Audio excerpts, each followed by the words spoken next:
বিচাৰিছিলোঁ কিন্তু পঞ্চায়ত নিৰ্বাচন হোৱাৰ বাবে এইখিনি কাম সেই সময়ত কৰিব নোৱাৰিলোঁ আৰু আজি দিনটোত সেইখিনি কাম আনুষ্ঠানিকভাৱে আৰম্ভ কৰিবলৈ কিছু কাৰ্যসূচী হাতত লোৱা হৈছে।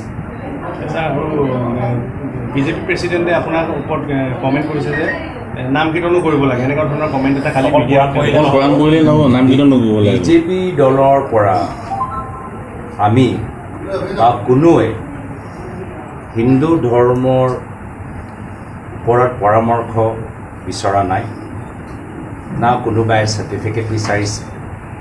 আজি তেওঁলোকে হিন্দু ধৰ্ম লৈ যে ৰাজনীতি কৰি আছে, মই ভাবোঁ ধৰ্ম লৈ যি ধৰ্ম কংগ্ৰেছতকৈ পুৰণি, বিজেপিতকৈ পুৰণি, ৫,০০০ বছৰ পুৰণি, সেই ধৰ্মক লৈ ৰাজনীতি কৰাটোৱে হৈছে অপমান।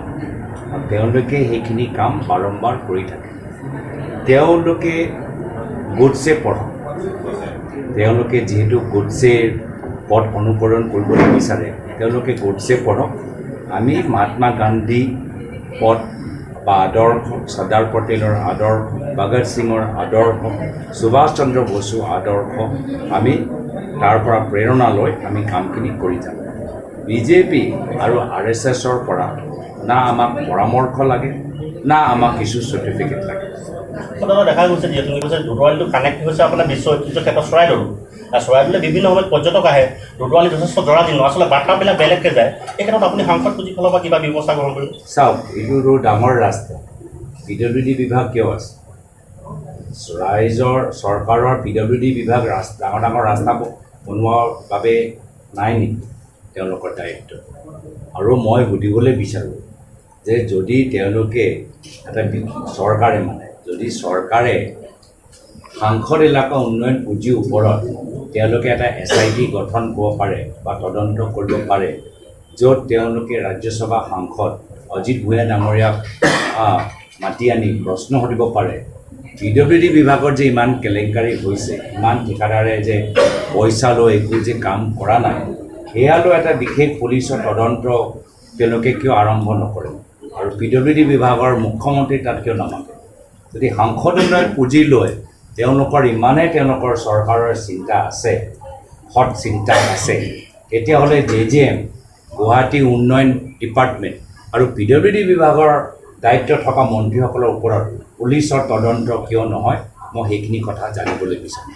মই আগতেও কৈছোঁ যে RSSৰ পৰা বাহিৰৰ পৰা যিখিনি মানুহ আহিছে, আজি তেওঁলোকে অসমৰ ভিতৰত সাম্প্ৰদায়িক এটা বাতাবৰণ সৃষ্টি কৰিবলৈ বিচাৰিছে। এই ক্ষেত্ৰত অসমৰ ৰাইজ সজাগ হোৱাটো উচিত। অসমীয়া জনসাধাৰণ বাহিৰৰ মানুহৰ প্ৰভাৱত আমি নিজৰ ভাই ককায়েকৰ লগত আমি কাজিয়া নকৰোঁ। বাহিৰৰ মানুহৰ প্ৰভাৱত আমি নিজৰ পবিত্ৰ ধৰ্মীয় অনুষ্ঠানবোৰ আমি প্ৰদূষিত কৰিবলৈ নিবিচাৰোঁ। মুখ্যমন্ত্ৰী আজি আমি গম পাইছোঁ যে লখিমপুৰতো এনেকুৱা এটা ঘটনা হৈছে, য'ত এটা মন্দিৰৰ বাহিৰত বাতাবৰণটো কিছু ক্ৰিমিনেল মাইণ্ডেড মানুহবোৰ আজি প্ৰদূষিত কৰিছে। এইখিনি কাম আমাৰ মন্দিৰৰ পবিত্ৰতা ৰক্ষা কৰাৰ ক্ষেত্ৰত মুখ্যমন্ত্ৰী ব্যৰ্থ কিয়?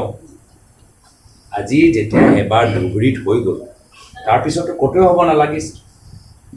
তাৰপিছতে পুলিচ লগাই দিয়ক পহৰা হিচাপে। মন্দিৰ, নামঘৰ, গীৰ্জাঘৰ, মছজিদৰ বাহিৰত পুলিচ পঠাই দিয়ক পহৰা দিবলৈ। এইখিনি কাম কৰা নাই কিয়? ইয়াতো তেওঁলোকৰ কিবা ৰাজনীতি ইয়াত আছে, জড়িত হৈ আছে নেকি? মন্দিৰৰ পবিত্ৰতাও লৈ তেওঁলোকে ৰাজনীতি কৰিবলৈ বিচাৰিছে নেকি? প্ৰচাৰ কৰিবলৈ বিচাৰিছে নেকি? ইয়াতকৈ আৰু দুৰ্ভাগ্যজনক কথা কি হ'ব পাৰে? আৰু সেইকাৰণে কৈছোঁ, অসমীয়া RSS কৰ্মীৰ ওপৰত আমাক ক'বলৈ একো নাই, কিন্তু বাহিৰৰ পৰা যিখিনি RSS মানুহবোৰ আহিছে, উত্তৰ ভাৰতৰ পৰা, পশ্চিম ভাৰতৰ পৰা, তেওঁলোকে গাঁৱৰ ভিতৰত সোমোৱাৰ আগত পুলিচ থানাত ৰেজিষ্টাৰ কৰাটো গুৰুত্বপূৰ্ণ।